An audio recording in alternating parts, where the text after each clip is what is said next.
Good morning to all the students. आज हम पढ़ने जा रहे हैं एक बहुत ही इंपॉर्टेंट सब्जेक्ट जिसका नाम है डिजाइन ऑफ मशीन एलिमेंट। और हम आज इसका इंट्रोडक्टरी लेसन लेने जा रहे हैं, यानी एक बेसिक इंट्रोडक्शन आज कवर होगा आज के इस लेक्चर में। तो ये जो सब्जेक्ट है, इंडस्ट्री में इस सब्जेक्ट का बहुत ही ज्यादा इंपॉर्टेंस है। और जो डिजाइन इंजीनियर्स होते हैं उनका बहुत इंपॉर्टेंट रोल भी होता है, और सबसे ज्यादा और हाईली पेड जॉब है डिजाइन इंजीनियर। इसलिए बाकी सब्जेक्ट से ये सब्जेक्ट काफी ज्यादा इंपॉर्टेंस रखता है। अगर हम एक मैकेनिकल इंजीनियर हैं, तो अगर हम डिजाइन इंजीनियर बनना चाहें तो हमें इस सब्जेक्ट की अच्छी नॉलेज होनी चाहिए। यहां हम कोई भी चीज कैसे डिजाइन करेंगे उसका जस्ट एक इंट्रोडक्टरी प्लान देखेंगे कि अगर हमें कोई चीज डिजाइन करनी है तो उसके बेसिक स्टेप्स क्या होने चाहिए और डिजाइन होती क्या है एक्चुअल में। क्योंकि अगर R&D के फील्ड में भी देखें, रिसर्च एंड डेवलपमेंट, तो वहां भी जो है डिजाइन इंजीनियर की वैल्यू बहुत ज्यादा होती है। क्यों ऐसा? क्योंकि भाई डिजाइन इंजीनियर में जो क्वालिटीज होती हैं, जैसे क्रिएटिवनेस हो गया, अच्छी मैथमेटिकल स्किल होती है उसकी, इसके अलावा कॉम्पिटिटिवनेस होता है उसमें, और अच्छा नॉलेजेबल बंदा होता है। तो इसलिए जो डिजाइन इंजीनियर होता है उसकी काफी इंपॉर्टेंस होती है इंडस्ट्री में, और इसी के लिए उसे पे किया जाता है। तो हम जो है देखते हैं आगे। सबसे पहली चीज है कि भाई डिजाइन होती क्या है।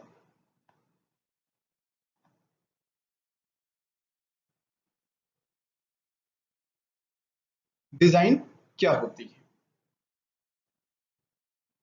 तो स्लाइड में जो लिखा हुआ है उसे एक बार मैं पढ़ देता हूं, फिर आपको समझाता हूं कि एक्चुअल में डिजाइन क्या है। To formulate a plan which results creation of a product. मतलब क्या हुआ इसका? लेट सपोज हमारे पास नीड है जो कि आइडेंटिफाइड है, यानी कुछ रिक्वायरमेंट है हमारी जो कि आइडेंटिफाइड है, हमें आइडेंटिफाई हो गई है। या फिर मान लीजिए हमारे पास एक प्रॉब्लम है और उसे हमें सॉल्व करना है। तो इसे करने के लिए जो है हमें क्या करना पड़ेगा? एक प्लान फॉर्मुलेट करना पड़ेगा, और उसका कॉन्सिक्वेंस क्या होगा? उसका कॉन्सिक्वेंस होगा कि उस प्लान के मुताबिक हमारे पास एक प्रोडक्ट बन के आएगा। तो आइडेंटिफिएबल नीड या फिर जो हमारे पास प्रॉब्लम है उसको सॉल्व करने के लिए प्लान फॉर्मुलेट करना ही डिजाइन कहलाता है। ठीक है, अगर हम कोई प्लान फॉर्मुलेट करते हैं, कोई अपनी रिक्वायरमेंट को आइडेंटिफाई करने के लिए या फिर कोई प्रॉब्लम को सॉल्व करने के लिए अगर हम कोई प्लान फॉर्मुलेट कर रहे हैं, तो वो डिजाइन कहलाएगा, बशर्ते उससे हमें कोई ना कोई प्रोडक्ट मिलना चाहिए। ठीक है, उससे हमें कोई ना कोई प्रोडक्ट, और वो जो प्रोडक्ट मिलेगा हमें, दैट शुड बी फंक्शनल होना चाहिए। ठीक है, सेफ होना चाहिए, रिलायबल होना चाहिए, भरोसेमंद होना चाहिए भाई, मैन्युफैक्चरेबल होना चाहिए। ऐसा प्रोडक्ट हम ना ऐसा कोई प्लान ना फॉर्मुलेट करें कि भाई उसकी मैन्युफैक्चरिंग ही ना हो सके, तो हम बनेगा ही नहीं वो। मार्केटेबल होना चाहिए, यानी मार्केट में प्रेजेंटेबल होना चाहिए। मार्केट में अगर हमें उसे बेचना है तो बड़े आसानी से हम बेच पाए उसे। तो अगर इस तरह का कुछ सिचुएशन बन रहा है तो इस प्रोसेस को हम कहते हैं डिजाइन।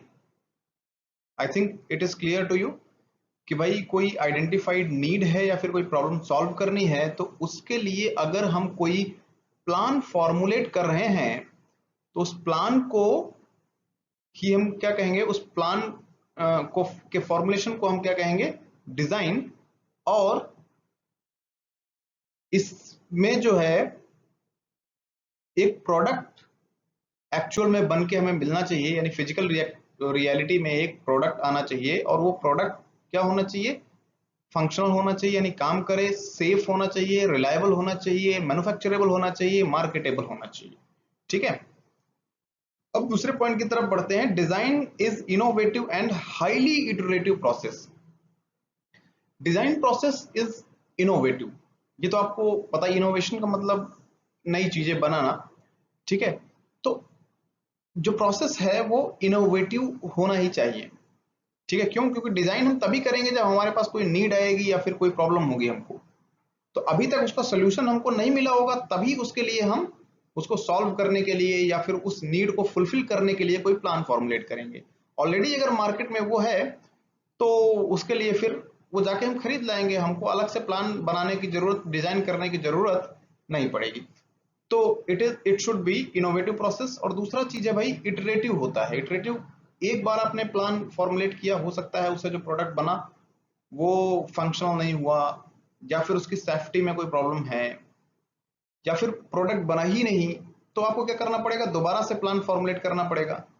ठीक है, फिर कोई प्रॉब्लम आएगी तो फिर आपको दोबारा से वापस जाना पड़ेगा। तो बार बार हमको प्लान में कुछ ना कुछ मॉडिफिकेशन करना पड़ेगा, और हमको हर बार जो है फाइनल प्रोडक्ट तक आना पड़ेगा। फिर बाद में अपन चेक करेंगे कि भाई वो प्रोडक्ट हमारा सही है कि नहीं, दैट मीन्स फंक्शनल है, सेफ है, रिलायबल है, मार्केटेबल है, मैन्युफैक्चरेबल है। ये सारी प्रॉपर्टी चेक करने के बाद अपन कह पाएंगे कि हाँ ये प्रोडक्ट है भाई, इसको अपन यूज कर सकते हैं।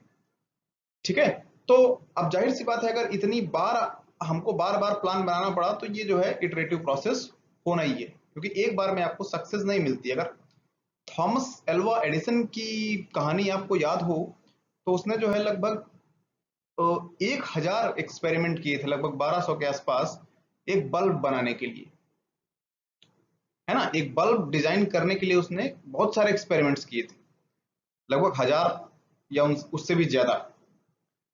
तो एक अटेम्प्ट में वो बल्ब नहीं बना था। ठीक है, ऐसे जितने भी साइंटिस्ट रहे हैं उनको कई बार एक्सपेरिमेंट करना पड़ता है, बार बार एक्सपेरिमेंट करते हैं, बार बार प्लान फॉर्मुलेट करते हैं, नई डिजाइन बनाते हैं, और फिर जो है फाइनली वो सक्सेस पाते हैं एट द एंड। तो इतनी इटरेशन उनको करनी पड़ती है। ठीक है, तो it is an iterative process also. अब जो नेक्स्ट चीज है वो है भाई कि मशीन क्या होती है, व्हाट इज मशीन।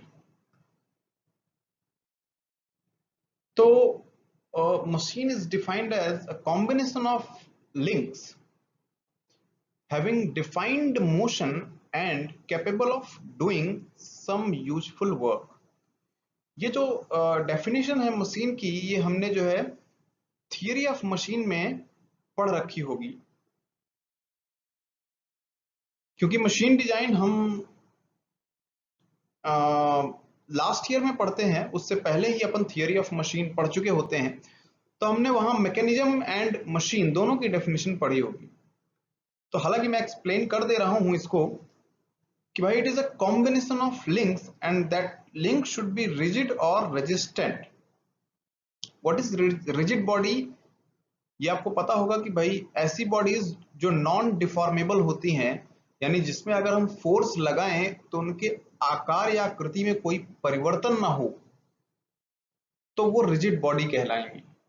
यानी अगर हम फोर्स लगाएंगे तो उसमें स्ट्रेन डेवलप नहीं होगा, उसकी शेप या साइज में कोई परिवर्तन नहीं आएगा, तो वो रिजिड बॉडी कहलाती है। और रेजिस्टेंट बॉडी क्या कहलाती है कि भाई जिस समय हम फोर्स ट्रांसफर कर रहे हो उस समय उसके शेप में चेंज ना हो, यानी वो रिजिड बॉडी की तरह बिहेव करे जिस समय हम फोर्स या पावर ट्रांसफर कर रहे हो। जैसा बात करते हैं बेल्ट एंड पुली की, या फिर चेन की, तो अपन जिस समय पावर ट्रांसफर कर रहे होते हैं उस समय वो एकदम स्ट्रेट रहती हैं, है ना। और एक्चुअल में अगर हम चेन को देखें तो चेन फ्लेक्सिबल होती है, वो मुड़ सकती है किसी भी तरफ, लेकिन जब फोर्स ट्रांसफर कर रही होती है उस समय वो उसी तरह बिहेव करती है जैसे कि रिजिड हो बिल्कुल, ठीक है। ऐसे अगर हम रोप की भी बात करें या हम बात करें बेल्ट, जो बेल्ट एंड पुली अरेंजमेंट होता है उसमें जो बेल्ट होती है, तो अगर बेल्ट को देखें तो वैसे वो फ्लेक्सिबल होती है, लेकिन जिस समय पावर ट्रांसमिट कर रही है उस समय वो रिजिड बॉडी की तरह बिहेव करती है, ठीक है। तो इस तरह के सारे लिंक्स को हम मान सकते हैं कि ये रेजिस्टेंट बॉडीज हैं, ठीक है। तो इस तरह के कई सारे लिंक के कॉम्बिनेशन को हम मैकेनिज्म कहते हैं, जब उनका जो मोशन वो डिफाइंड हो, यानी हमारे हिसाब से मोशन हो, हम जो चाहें वो हमको आउटपुट मिले, ठीक है। हम कोई इनपुट दें और उसके हिसाब से हमको आउटपुट मिले, तो उसे हम कंस्ट्रेंट मोशन कहते हैं, ठीक है। और वो मैकेनिज्म के अंतर्गत आती है। और अगर हमें कुछ वर्क करके दे रही हो तो वो मशीन कहलाती है, यानी अगर हम उसका जो आउटपुट है उसमें हमें कुछ वर्क मिल रहा हो, यानी that mechanism is capable of doing some work, then that is called a machine, ठीक है। तो भाई अगर वो वर्क नहीं करेगी तो फिर उसे हम मशीन नहीं कहेंगे, ये भी याद रखिएगा। जैसे अगर हम बात करते हैं पंप की, तो पंप क्या कर सकता है, पानी चढ़ा सकता है ऊपर, है ना। लो एल्टीट्यूड से हाई एल्टीट्यूड तक अगर पानी चढ़ाना है तो पंप की जरूरत पड़ती है, और पंप क्या करता है, उसका प्रेशर बढ़ा के पानी ऊपर तक पहुंचा देता है। तो उसने क्या किया, कुछ क्वांटिटी ऑफ वाटर उसने यहां से लिफ्ट करके वहां पहुंचा दिया, ठीक है। तो जैसे अगर हम बात करें, एक बाल्टी आप पानी यहां से ऊपर लेके जाएंगे, तो अगर 10 किलो की बाल्टी हुई तो लगभग 100 न्यूटन का फोर्स होगा, और अगर 10 मीटर तक आप लेके जा रहे हैं तो टोटल वर्क कितना हो जाएगा, आपको पता है F इंटू एस होता है, ठीक है। तो फोर्स इंटू डिस्प्लेसमेंट, तो उसको मल्टीप्लाई कर देंगे तो वर्क निकल आएगा। तो एक्चुअल में वही हो रहा है कि some amount of mass of water वो उठा के ऊपर तक पहुंचा दे रहा है। या फिर अगर हम कार की बात करते हैं तो कार में पैसेंजर बैठता है जिसका कुछ वेट होगा, और उसको कार जो है एक जगह से उठा के दूसरे जगह तक पहुंचा देती है, तो उसने भी काम किया। तो बेसिकली जो मशीन है, it should be capable of doing some useful work. और जो मशीन है वो एनर्जी को ट्रांसफॉर्म भी कर सकती है और ट्रांसफर भी कर सकती है, दोनों चीजें। ट्रांसफॉर्म करने का मतलब एक फॉर्म की एनर्जी को दूसरे फॉर्म की एनर्जी में चेंज कर देना, और ट्रांसफर करने का मतलब एक जगह से दूसरी जगह तक पहुंचा देना, ठीक है। तो एनर्जी ट्रांसफर और एनर्जी ट्रांसफॉर्म दोनों काम जो है मशीन से हो सकते हैं, ये मशीन की प्रॉपर्टी है, ठीक है। अब हम बात करते हैं कि भाई मशीन डिजाइन क्या है ना। डिजाइन हमने अलग से जान लिया, डिजाइन क्या है। फिर हमने ये जान लिया कि भाई मशीन क्या है। अब हम ये जाने कि भाई मशीन डिजाइन क्या है। तो मशीन डिजाइन की बात करते हैं तो डिजाइन आपको पता है भाई, मशीन भी पता है आपको, दोनों को क्लब कर दिया है।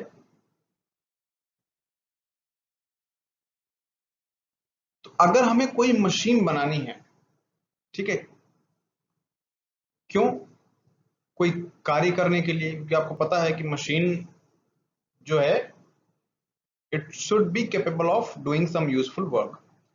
तो अगर हमें कोई काम समझ में आया कि हमको ये काम करना है, तो उसके लिए हमको क्या बनानी पड़ेगी, एक मशीन। तो उस मशीन को बनाने के लिए हम क्या करेंगे, एक प्लान फॉर्मुलेट करेंगे, है ना। And that machine should be efficient and economical, ठीक है। तो इस तरह की मशीन बनाने के लिए अगर हम कोई प्लान फॉर्मुलेट करते हैं तो इसे हम कहेंगे मशीन डिजाइन, ठीक है, या फिर डिजाइन ऑफ मशीन, जो भी कहिए। तो अगर हमें एक economically and efficiently working machine चाहिए तो उसके लिए जो हम प्लान फॉर्मुलेट कहेंगे उसे हम कहेंगे डिजाइन ऑफ मशीन। और अगर उस मशीन का कोई पार्ट हमें डिजाइन करना है तो उसके लिए जो प्लान फॉर्मुलेट कहेंगे तो उसे हम कहेंगे डिजाइन ऑफ मशीन एलिमेंट। ठीक है, अब इसके लिए जो भी ये कार्य करेगा मशीन डिजाइन का, कौन है? वो है डिजाइन इंजीनियर।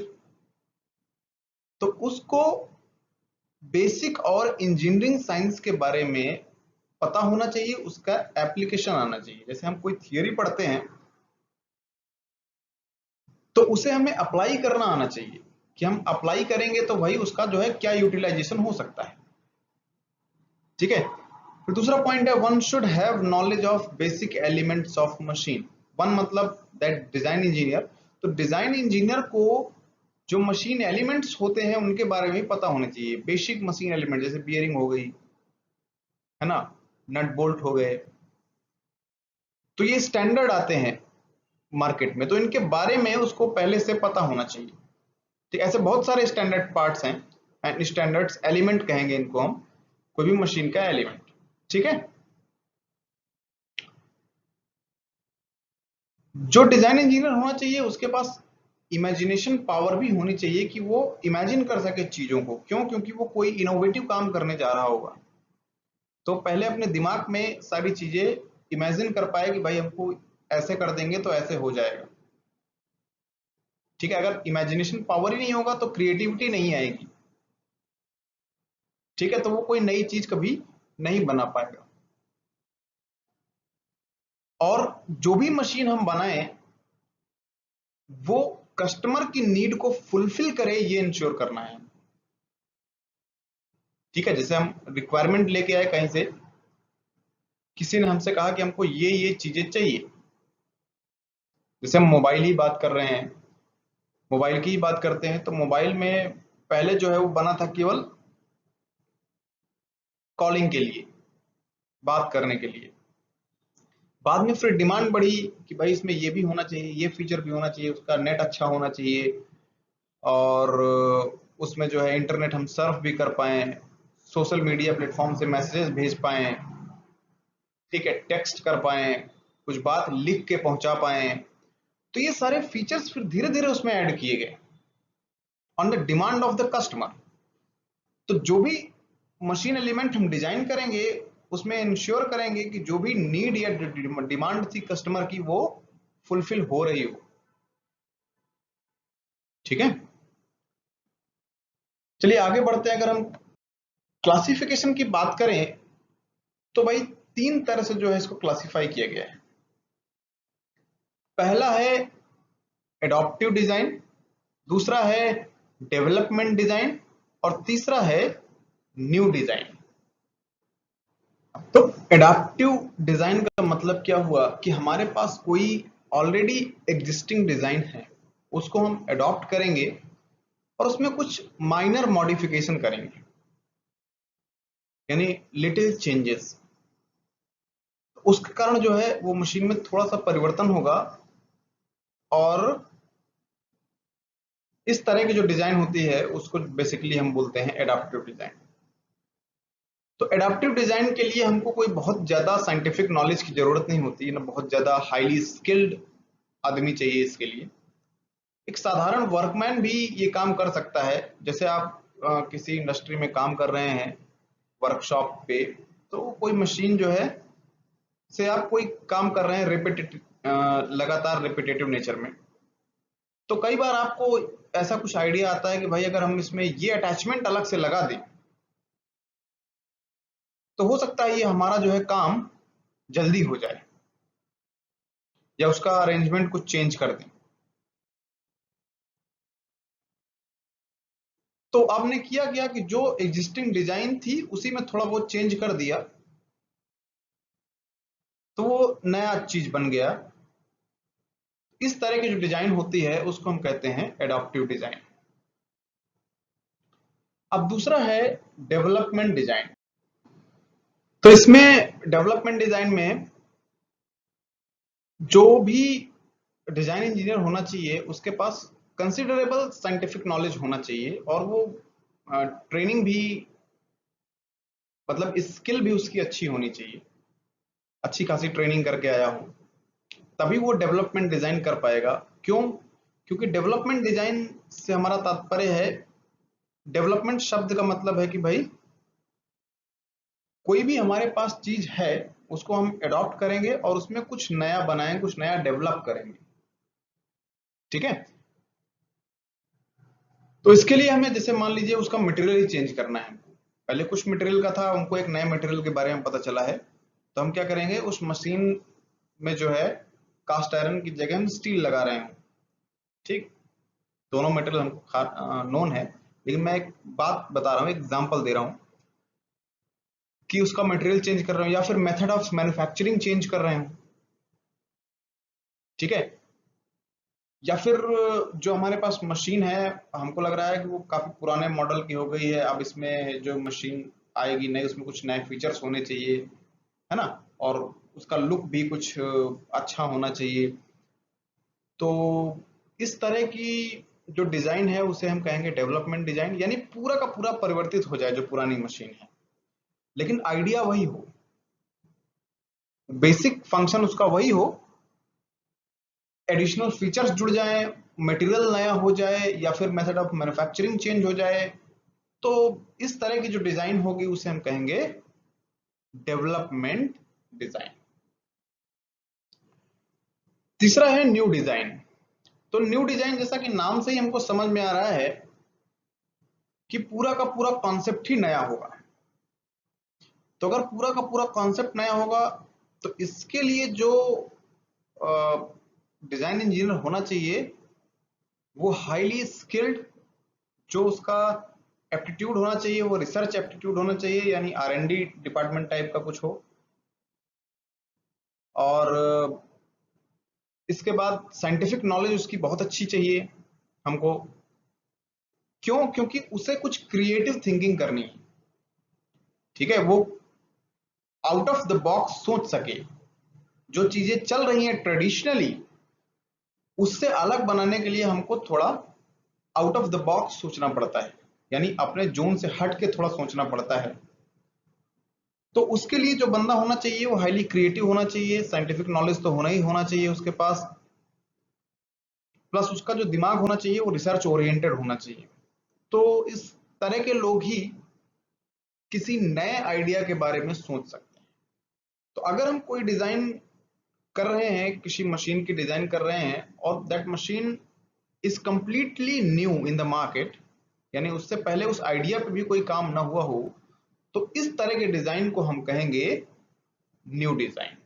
ठीक है, तो आई थिंक डिफरेंस आपको समझ में आ गया तीनों में, adaptive, development and new design.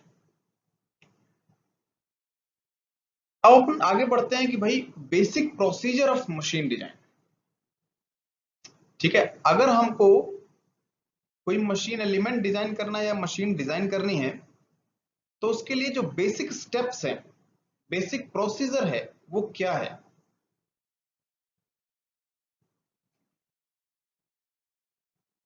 ठीक है, स्टेप बाय स्टेप एक एक करके हम एक्सप्लेन करेंगे। जो पहली चीज है वो है आइडेंटिफिकेशन ऑफ नीड, यानी हमें पहले नीड आइडेंटिफाई करनी है, फिर उस प्रॉब्लम को, कि नीड आइडेंटिफाई हो गई इसका मतलब ये होगा कि हमको प्रॉब्लम पता चल गई है। ठीक है, दूसरा है उसको डिफाइन करना पड़ेगा हमको, फिर उसकी सिंथेसिस करनी पड़ेगी, फिर उसके बाद एनालिसिस एंड ऑप्टिमाइजेशन। ठीक है, आइडेंटिफिकेशन के बाद definition, then synthesis, then analysis and optimisation, then evaluation and at the last presentation. ये बेसिक 6 स्टेप हैं मशीन डिजाइन प्रोसीजर के।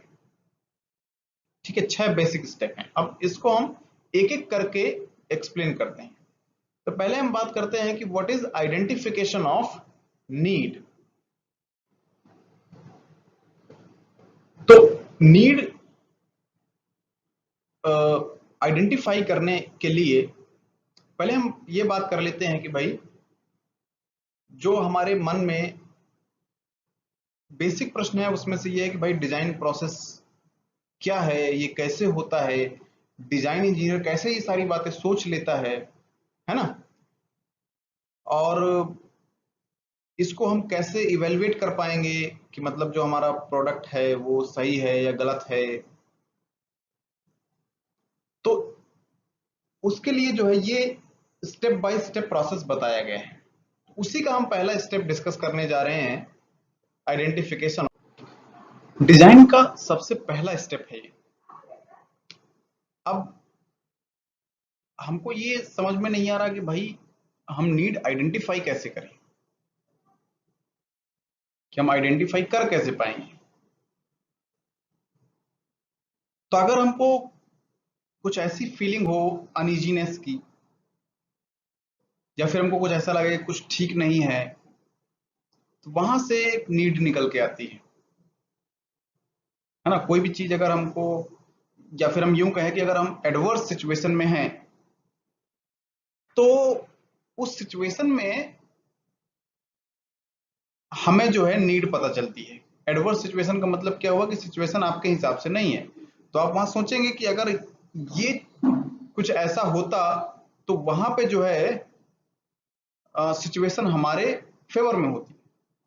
तो वहां आपको चीज समझ में आएगी कि अगर यहाँ इस चीज को ऐड कर दें या फिर ऐसा कुछ कर दें तो जो है सिचुएशन है वो, तो जो सिचुएशन है वो हमारे फेवर में आ जाएगी। या फिर कुछ हमको लग रहा हो कि कुछ सही नहीं हो रहा है कहीं पे, तो वहां पे हमको ये चीज पता चले कि भाई किस कारण गलत हो रहा है, तो उसको हम सही करेंगे। तो वो हमको नीड जो है इन जगहों से आइडेंटिफाई होगी। फिर उसके बाद नीड आइडेंटिफाई के बहुत सारे मेथड्स हैं, ठीक है। जैसे एक मेथड है हम सर्वे कराते हैं, है ना। तो सर्वे से हमको पता चल जाता है कस्टमर की क्या डिमांड है या क्या नीड है, ठीक। तो बहुत सारे ऐसे मेथड्स हैं नीड आइडेंटिफाई करने के। दूसरा है डेफिनेशन ऑफ द प्रॉब्लम, ठीक है। और ये भी बहुत इंपॉर्टेंट स्टेप है। क्यों? क्योंकि प्रॉब्लम सही डिफाइन नहीं हुई तो जो प्रोडक्ट बनेगा, जो डिजाइन बनेगी, वो आपकी सही नहीं होगी, ठीक है। डेफिनेशन का मतलब हुआ कि स्पेसिफिकेशन जो कि मतलब नीड आइडेंटिफिकेशन से ज्यादा स्पेसिफिक होती है उस प्रॉब्लम को डिफाइन करना। क्योंकि डिजाइन क्या है, एक ब्लैक बॉक्स के समान है, ठीक है। जैसे ये बॉक्स हमने किया है, तो इट इज, मान लीजिए ये एक ब्लैक बॉक्स है।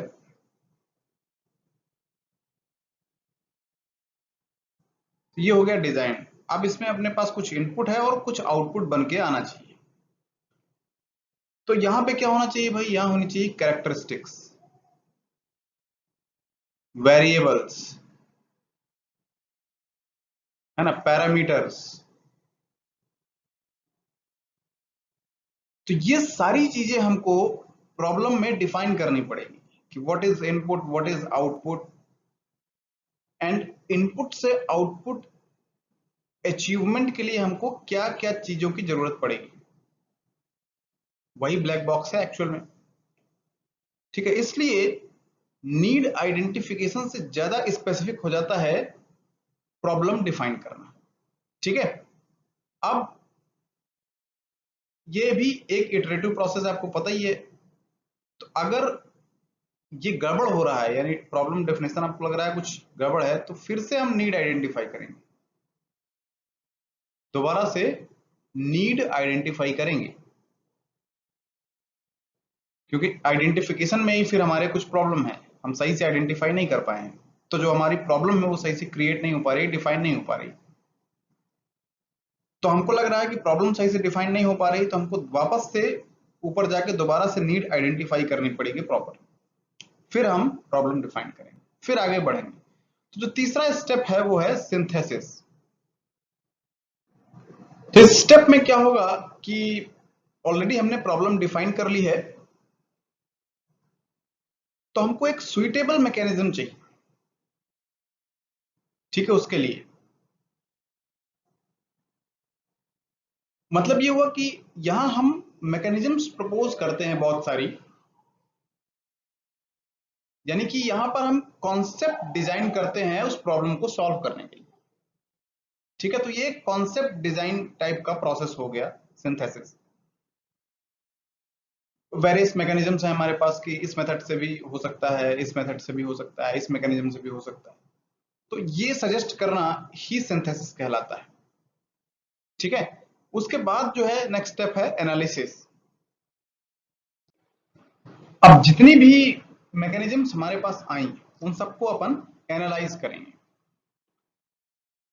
तो जब उसको एनालाइज करेंगे, तो जैसे मान लीजिए हमने एक्चुअली हम क्या प्रपोज कर रहे थे सिंथेसिस में, सॉल्यूशंस प्रपोज कर रहे थे, मैकेनिज्म्स प्रपोज कर रहे थे। तो कुछ सॉल्यूशंस ऐसे होंगे जो ठीक नहीं होंगे, तो वो डिस्कार्ड हो जाएंगे सारे, और कुछ ऐसे होंगे जिससे अपनी जो प्रॉब्लम है वो सॉल्व हो रही होगी।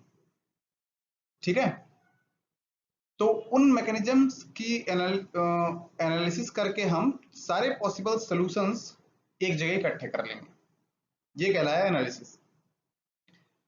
अब उन सारे सॉल्यूशंस में से बेस्ट सॉल्यूशन चूज करना कहलाता है ऑप्टिमाइजेशन।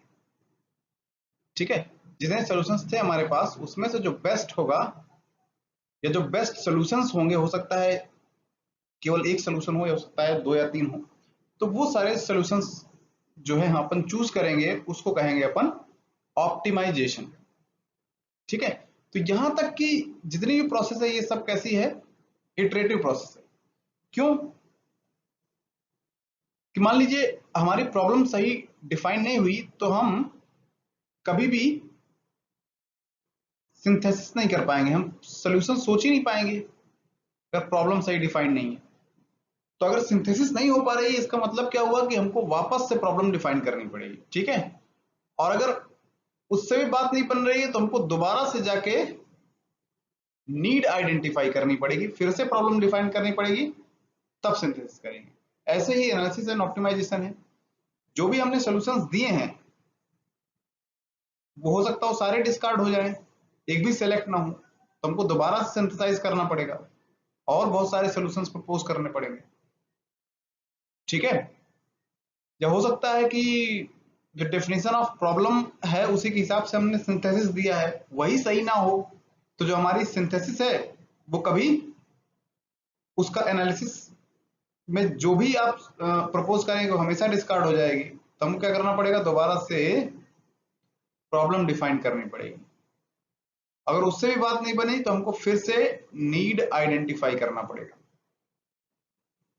फिर डेफिनेशन, फिर सिंथेसिस और देन एनालिसिस एंड ऑप्टिमाइजेशन। तो I think it is clear to you कि हर एक प्रोसेस इटरेटिव है। अगर एनालिसिस नहीं हो पा रही है या तो इसका मतलब ये है कि जो सिंथेसिस है यानी कि जो हमने मैकेनिज्म्स प्रपोज किए हैं वही ठीक नहीं है, तो हम दोबारा से मैकेनिज्म प्रपोज करें। अगर उसमें भी समस्या है तो हम फिर जाएंगे डेफिनेशन ऑफ प्रॉब्लम के पास, प्रॉब्लम्स को दोबारा के डिफाइन करेंगे प्रॉपर वे में। उससे भी बात नहीं बन रही तो फिर हमको नीड आइडेंटिफाई करनी पड़ेगी दोबारा से। ठीक है, चलिए अब हम बात करते हैं इवैल्यूएशन की। ये स्टेप फाइनल प्रूफ है डिजाइन का, कि मतलब हमारी डिजाइन या सक्सेसफुल डिजाइन का प्रूफ है स्टेप इवैल्यूएशन। इसमें अपन क्या करेंगे, जो हमने ऑप्टिमाइज्ड सॉल्यूशन निकाले हैं उससे कुछ प्रोडक्ट निकला होगा, या फिर हमने ये प्रोसेस डिफाइन कर दिया होगा कि ऐसे जो है डिजाइन क्रिएट करनी है हमको। तो जैसे हमने प्रोटोटाइप बनाया, कुछ तो उसकी टेस्टिंग होगी लेबोरेटरी में। इवैल्यूएशन में जो भी प्रोटोटाइप हमने बनाया है ऑप्टिमाइज करके, तो उसकी जो है टेस्टिंग करेंगे अपन कि वो जितने भी पैरामीटर्स हैं उनको सेटिस्फाई कर रहा है कि नहीं। ठीक है, या जो कस्टमर ने नीड रखी थी उसकी नीड फुलफिल कर पा रहा है या नहीं। ठीक है, या फिर हम यहाँ पे क्या करेंगे, डिटेल ड्राइंग बनाएंगे। ठीक है, डिटेल ड्राइंग और जो है उस कंपोनेंट की असेंबली भी बनाएंगे इस प्रोसेस में, इवैल्यूएशन। ठीक है, तो बेसिकली ये फाइनल स्टेप है डिजाइन प्रोसेस का, इवैल्यूएशन। जो भी प्रोडक्ट बना है उसको इवेल्युएट करना, ठीक है। किसी भी प्रोसेस में सबसे इंपॉर्टेंट स्टेप होता है इवेल्युएशन का ही, हमेशा, और वो फाइनल स्टेप भी होता है। तो ये भी इटरेटिव होगा। जैसे हमने प्रोटोटाइप बनाया है और प्रोटोटाइप में जो हमारा डिमांड था वो फुलफिल नहीं हो पा रहा है, तो इसका मतलब है कि फिर जो ऑप्टिमाइजेशन हुआ है वो ठीक नहीं हुआ है, जो एनालिसिस हुई है वो उसमें भी कुछ गड़बड़ है, ठीक है। तो यहाँ से वापस जाएंगे इसमें, या फिर उससे बात नहीं बनी तो हम वापस जाएंगे सिंथेसिस में, उससे भी नहीं हुआ तो अपन दोबारा से प्रॉब्लम डिफाइन करेंगे, और उससे भी नहीं हुआ तो दोबारा से अपन नीड आइडेंटिफाई करेंगे, उसके हिसाब से सारे स्टेप हमको करने पड़ेंगे। अब एट द एंड यहां तक के जितने भी प्रोसेस थे वो सब रिपीटेटिव नेचर के थे, यानी इटरेटिव नेचर के। जो प्रेजेंटेशन है वो इटरेटिव नेचर का नहीं है, क्योंकि अब हमको फाइनल समझ में आ गया है इवैल्यूएशन के बाद कि ये हमारी डिजाइन है। अब उस डिजाइन को हमें क्या करना है, मार्केट में प्रेजेंट करना है, और ये सबसे इंपॉर्टेंट पैरामीटर है, सबसे इंपॉर्टेंट प्रोसीजर है, सबसे इंपॉर्टेंट स्टेप कह लीजिए। क्यों भाई? क्योंकि अगर हमारी डिजाइन अच्छी है और हम उसको प्रेजेंट नहीं कर पाए तो फिर उसकी मार्केट में कोई वैल्यू नहीं रह पाएगी, है ना। हमने जो डिजाइन बनाई है उसको मार्केट में अच्छे से अगर हम प्रेजेंट कर पा रहे हैं तो फिर उसकी वैल्यू है। इसीलिए सबसे ज्यादा जो पैसा खर्च होता है वो कहां होता है, एड ब्रेक्स में, है ना, एडवर्टीजमेंट में। वो क्या है, एक प्रेजेंटेशन का एक भाग है। हमने कोई प्रोडक्ट बनाया है तो एटलीस्ट उसको जो है प्रेजेंट तो करें मार्केट के सामने। जो हमारा आइडिया है उसको जब तक लोगों को आप अच्छी तरीके से उनको समझा नहीं पाएंगे कि इससे आपका क्या लाभ है या ये आपको क्यों चाहिए, वो रियलाइज नहीं करा पाएंगे आप, तो फिर आप जो है कॉम्पिटिटिव नेचर के नहीं है। यानी कि मतलब आपका जो डिजाइन बना, कितना भी अच्छा डिजाइन हो, वो फेल हो सकता है। तो इसलिए ये स्टेप भी बहुत ज्यादा इंपॉर्टेंट है। तो ये जो है बेसिक प्रोसीजर है मशीन डिजाइन का। 6 स्टेप्स हैं: identification of need, definition of problem, synthesis, analysis and optimisation, evaluation and presentation. ठीक है, अब हम आगे बढ़ते हैं। Factors influencing design consideration. ठीक है, इसमें हम उन फैक्टर्स के बारे में बात करेंगे जो हमारी डिजाइन को इफेक्ट करेंगे। यानी अगर हम कोई मशीन एलिमेंट डिजाइन करने जा रहे हैं तो कौन कौन से फैक्टर हैं जिनको हमें कंसिडरेशन में लेना चाहिए। ठीक है, तो पहला जैसे हो गया स्ट्रेंथ या स्ट्रेस, ये आ गया भाई properties of the material. Strength क्या होता है ये आपको पता है, स्ट्रेंथ ऑफ मटेरियल में आपने पढ़ा हुआ है। ठीक है, तो भाई कोई भी एलिमेंट डिजाइन करने जा रहे हैं तो हमको ये पता होना चाहिए कि उसमें कितना स्ट्रेस आएगा, उसके हिसाब से हम उस मटेरियल को सेलेक्ट करेंगे। ठीक है, उसकी उतनी स्ट्रेंथ होगी, अदरवाइज वो फेल कर जाएगा। दूसरा है स्टिफनेस, डिफ्लेक्शन या डिफॉर्मेशन, कितना स्टिफ मटेरियल चाहिए। ठीक है, अगर हम फोर्स अप्लाई कर रहे हैं तो कितना डिफॉर्मेशन अलाउेबल रहेगा, कितना डिफॉर्म कर जाए तो हमारा जो फंक्शनलिटी है उस पर असर ना हो, यानी प्रॉपर फंक्शन करता है जो भी हमारी मशीन है या जो मशीन एलिमेंट डिजाइन करने जा रहे हैं। फिर कॉस्ट की बात करते हैं भाई कि किस पर्पस के लिए यूज करने जा रहे हैं, उसके हिसाब से अपन कॉस्ट डिसाइड करते हैं। रिलायबिलिटी तो होनी ही चाहिए। ठीक है, मैन्युफैक्चरेबिलिटी, जो भी मशीन कंपोनेंट डिजाइन करने जा रहे हैं वो मैन्युफैक्चरेबल होना चाहिए। ऐसा नहीं कि कुछ भी डिजाइन कर दिया आपने, उसके लिए मैन्युफैक्चरिंग मेथड ही नहीं है अपने पास कि उसको मैन्युफैक्चर कैसे करेंगे, है ना। फिर वेट, साइज एंड शेप, ये भी ध्यान में रखना पड़ेगा हमें। कोरोजन एंड वियर, कितना वियरिंग होगी, कोरोजन होगा कि नहीं, ये फैक्टर्स हैं जिनको हम डिजाइन करते समय कंसीडर करेंगे। फ्रिक्शन हो गया, उसकी कितनी लाइफ है, लाइफ टाइम कितना होगा। ठीक है, उसकी फंक्शनलिटी क्या है, यूटिलिटी क्या है, थर्मल प्रॉपर्टीज क्या है, लुब्रिकेशन एंड मेंटेनेंस। ठीक है, नॉइस, ऐसे बहुत सारे पैरामीटर्स हैं जो हमें कंसीडर करने पड़ेंगे व्हाइल डिजाइनिंग। तो ये कुछ बेसिक पैरामीटर्स हैं जिनके नाम है, नॉर्मली आपको इसमें से बहुत सारी चीजें पहले से पता होंगी, तो ये जो है मैं डिफाइन नहीं कर रहा हूं। ठीक है, तो आज के लेक्चर में अपन यहीं तक पढ़ते हैं, नेक्स्ट लेक्चर में इसके बाद की चीजें पढ़ेंगे। ठीक है, कि डिजाइन इंजीनियरिंग का क्या रोल होना चाहिए, उसके बाद इकोनॉमिक कंसिडरेशंस क्या क्या लेने चाहिए हमको। ठीक है,